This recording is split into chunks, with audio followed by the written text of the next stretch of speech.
بسم الله، اللهم صل وسلم وبارك على سيدنا محمد. حبايب قلبي، ازيكم؟ يا رب تكونوا بخير.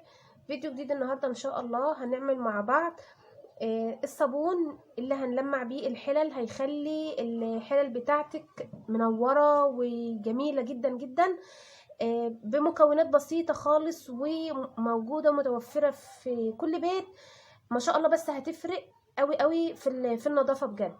في الاول بحب اقول اللي بتشوف قناتي اول مره، يا ريت تشترك معايا في القناه وتنورني، ولو عجبكم الفيديو ما تنسوش لايك للفيديو. نبدا ونقول بسم الله. هنعمل مع بعض النهارده الصابون اللي هو القطع بتاع غسيل المواعين بتاع الحلل. الصابون ده ما شاء الله جميل جدا. انا كنت في الاول ما بستعملهوش، بس بصراحه لما عملته وجربته كتجربه عجبني جدا جدا. انصحكم فعلا ان انتوا تعملوه، لانه بيفرق جدا جدا في الحلل اللي عندك. تمام. المكونات اللي هنحتاجها ليه معايا هنا ربع كيلو بطاطس. ده اسمه بطاطس، بيبقى طبعا موجود عند اللي هو بتاع المنظفات. تمام. ربع كيلو بطاطس دون كنت جايباه ب6 جنيه، يعني حاجه بسيطه خالص ب6 جنيه. ومعايا هنا كوبايه من البريل بتاع السائل بتاع المواعين، كوبايه بريل وكوبايه ميه وكوبايه دقيق وكيس برسيل جل، ده كاضافه. تمام. يعني البرسيل الجل وكوبايه البريل دي اضافه، انت ممكن ما تضيفيهاش. تمام. بس انا حابه ان انا يعني ازود من نظافته اكتر ومن الفاعليه بتاعته وانت بتغسلي المواعين. ومعايا هنا برضو الليمون جميل جدا. ليمونتين دول بيفرقوا برضو وبيلمعوا كده وبينوروا الحلل بتاعتك. تمام. سهل جدا اهو. ربع كيلو بطاطس، كوبايه بريل، كوبايه ميه، كوبايه دقيق، كيس برسيل جل ب2 جنيه، ليمونتين. يعني التكلفه كلها مش مكمله 10 جنيه، وكله موجود معانا في البيت. هنبدا هنا طبعا معايا بقى طبق بلاستيك او جردل او اي حاجه. اول حاجه بقى هنعملها في طبق او جردل زي ما انا قلت لكم ربع كيلو البطاطس. بسم الله الرحمن الرحيم. هنبدا نفتحه بقى كده وما يبقاش فيه اطفال حوالينا. تمام. ويكون معاكي ايد مقشه مكسوره او معلقه خشب انتي مستغنيه عنها وما تستعمليهاش، هنبدا نقلب بيها. حطيت هنا ربع كيلو البطاطس، ومع التقليب بقى هضيف بسم الله الرحمن الرحيم كوبايه الميه، وهقعد اقلب كده كويس اهو لحد ما اتاكد ان البطاطس داب معايا كويس. ونبعده لان بيطلع دخانه كده، او يعني السخونيه بتاعته بتبقى حاميه. تمام. فاحنا هنقلبه كده كويس اهو لحد ما البطاطس يدوب معانا اهو. وبرده من بعيد كده حاولي ايدك ونفسك يكون من بعيد اهو، ماشيين مع بعض خطوه خطوه اهو لحد ما تتاكدي ان هو داب معاكي. ونقلبه بقى كده مع الاستمرار. والاضافات دي احنا هنضيفها على 2 لتر من الزيت اهو. بصوا انا عندي هنا ده 2 لتر اهو من الزيت اللي هو بيفضل مني من القلي. انا بصفيه وبعينه في ازازه زي كده اهو كبيره اهي. دول 2 لتر. تمام. يعني كوبايه البريل وربع كيلو بطاطس وكوبايه الميه وكوبايه الدقيق وكيس البرسيل الجل على 2 لتر من الزيت. زيت بقى انت ممكن لو زيت مثلا، انا بقول لكم دايما بحوش الزيت بتاع البطاطس دايما بعينه في الازازه دي، او الزيت مكان تحمير الحلويات او اي حاجه من كده بروح محوشاه. انما زيت السمك بصراحه لا، مش بعمل بيه، ما بفضلش خالص ان انا اعمل بزيت السمك. تمام. كده خلاص اهو. انا قلبت البطاطس بتاعي لحد ما داب كويس. هبدا بقى كده بسم الله الرحمن الرحيم مع التقليب المستمر هبدا اضيف الزيت اهو. بسم الله الرحمن الرحيم. الصابون ده يا جماعه على فكره والله بينظف الالمونيا، بيخليها زي الاستانلس بالظبط، وما بيكلفنيش حاجه لان كل المكونات متوفره عندي في البيت.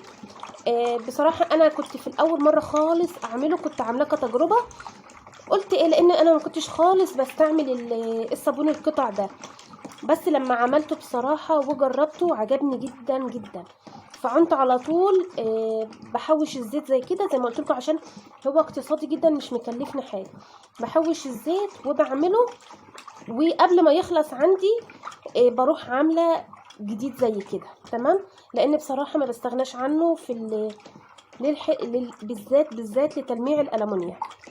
والاضافات اللي احنا بنضيفها له البريل والبرسيل الجل ده مش بيخليه يعمل ترسبات كده اللي هي الايه البيضه اللي الصابون بيعملها.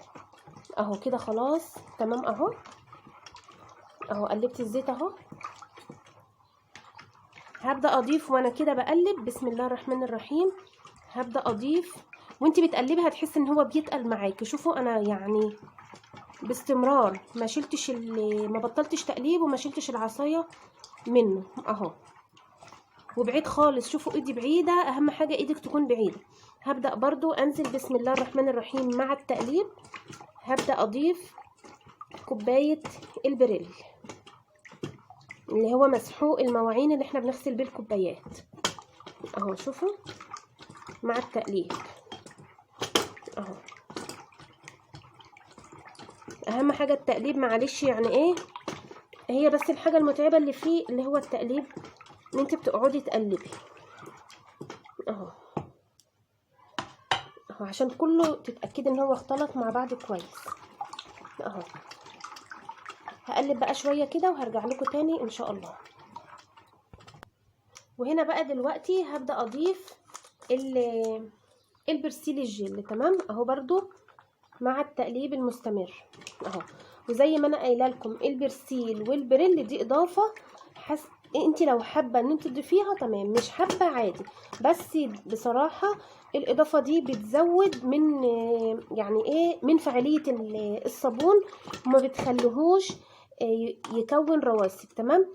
ولو كان متوفر بصراحه انا كنت بضيف كل مره لما باجي اعمله بضيف جليسرين اللي هو بتاع الايدين بتاعنا اللي احنا ايه بنرطب بيه ايدينا. بس بصراحة انا خلص من عندي ومش متوفر دلوقتي، ما جراش، هضيف بداله اللي هي ايه الليمونتين.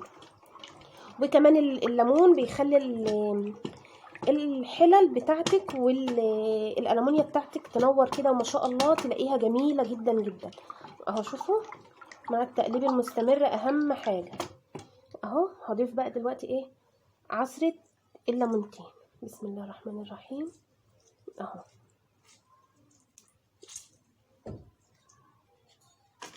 اهو كلها حاجات موجودة في البيت، انا ما اشتريتش بس اللي هو البوتاص كده كيس برسيل الجل بيبقى موجود عندي على طول.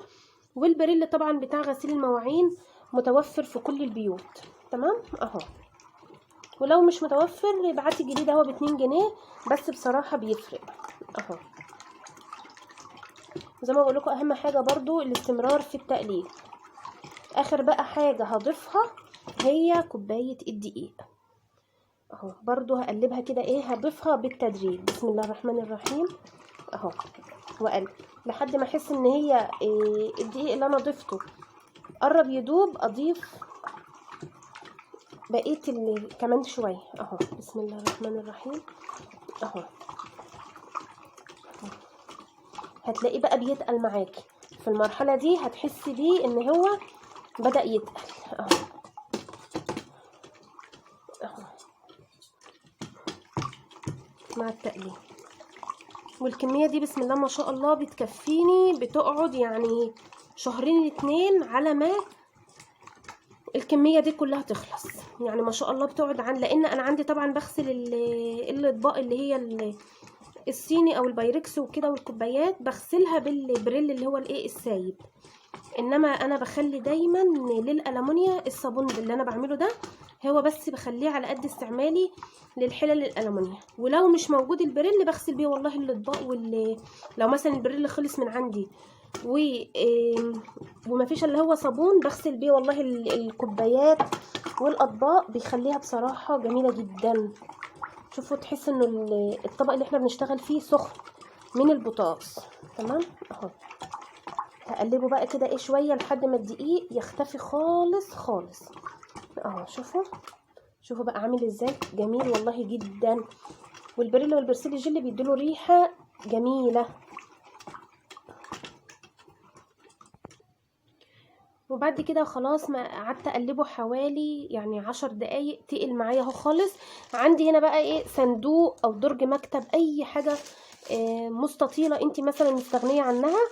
انا عندي هنا حاطه فرشاها كيس، فاتحه كيس كبير وحطاه مبطنه بيه الصندوق. تمام، ده عندي درج مكتب انا ما كنتش محتاجاه. تمام، وهاجي دلوقتي بقى بسم الله الرحمن الرحيم، هبدا اصب كده بسم الله الرحمن الرحيم الصابون بتاعي اهو. شوفوا بقى سهل ازاي اهو، وما شاء الله ما شاء الله عامل كميه، يعني كميه بسم الله ما شاء الله كميه كبيره جدا. بقول لكم بتقعد معايا الكميه دي بتكفيني شهرين 2 وممكن 3 على ما اعمل تاني. بس كده خلاص اهو زي الفل اهو. كده بقى خلاص انا دلوقتي هحطه في بلكونه او في اي جنب، بحيث ان هو ايه يتهوى ويمسك نفسه. وقبل ما ينشف قوي قوي هخلعه من الكيس، هشيله من الدرج ده، هشيله واقطعه قطع وافرده بحيث ان هو ايه ينشف.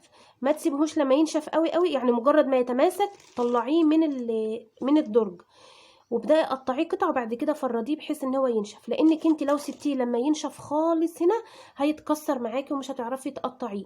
انا بقى هسيبه كده ايه حوالي يعني لحد ما يبدا يمسك، وهرجع لكم تاني ان شاء الله.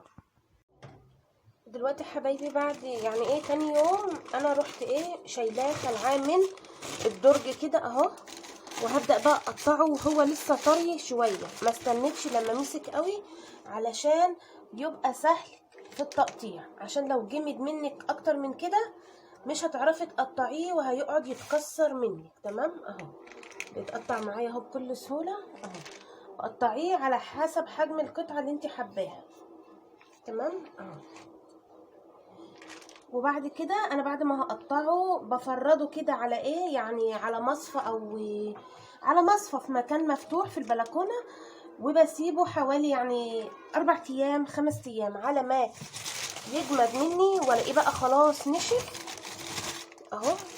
الاقيه خلاص نشف، فببدا بقى ايه استعمل منه قطعه بقطعه كده، واعينه في التربو عندي، في درج التربو يبقى جاهز عندي في اي وقت. بصراحه الصابون ده جميل قوي قوي، بيلمع الالومنيوم بالذات، وكمان الاضافات اللي احنا ضايفينها ليه مش بيخليه يعمل الطبقه البيضاء اللي هي بتبقى في الصابون العادي اللي انت بتشتريه من بره. تمام اهو. قطعيها بالحجم اللي انت حباه اهو. شوفوا ما شاء الله الصابونه حجمها حلو اهو. هو لسه طبعا طري شويه بس مش طري قوي يعني اهو.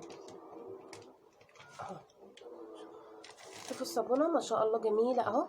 ولسه كمان لما تنشف، لان زي ما قلت لكم لسه طريه شويه، لما تنشف هيبقى لونها اللون السطحي ده. تمام اهو. يا رب يا حبايبي الفيديو يكون مفيد بالنسبه لكم، يكون عجبكم. لو عجبكم الفيديو ما تنسوش لايك للفيديو واشتراك في القناه وتفعيل الجرس لتصلكم فيديوهاتي. وشكرا لكم حبايب قلبي، والسلام عليكم ورحمه الله وبركاته.